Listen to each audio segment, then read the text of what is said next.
In today's video, I'm going to teach you how to draw notes on Soundation.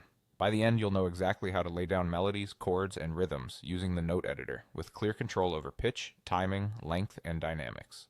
First, you'll need a place for your notes to live, and that's an instrument channel. In the main arrangement area, click Add Channel and choose an instrument channel. You can pick something like Simple Synth, GM2, or a sampler depending on the sound you're after. This creates a track that responds to MIDI notes, which is what we're about to draw. Next, open up the space where you'll create your notes. In the Instrument Tracks lane, double-click on an empty area where you want your musical idea to begin. This creates a new MIDI clip and opens the note clip editor at the bottom of the screen. Think of this editor like graph paper for music. On the left, you'll see piano keys that indicate pitch, and across the top, the grid divides time into bars and beats. Inside this note editor, your main tool is the drawing tool. Simply click in the grid to add a note.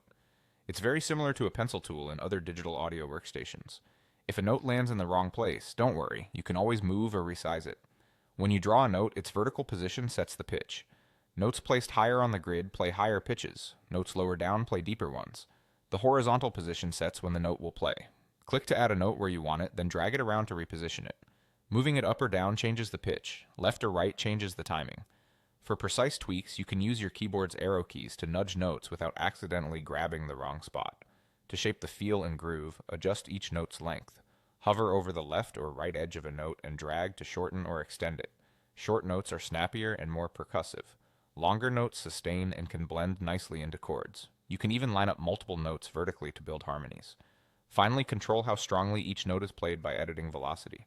In the lower part of the editor, you'll see velocity markers for each note. Drag them up to make a note louder or more accented, or down to soften it. Velocity adds musical expression, and different instruments will respond with their own character. That's all you need to start drawing notes in Soundation. Set up an instrument, open the note editor, click to draw, move and resize for timing and length, and shape the dynamics with velocity. Practice a simple pattern, then build from there.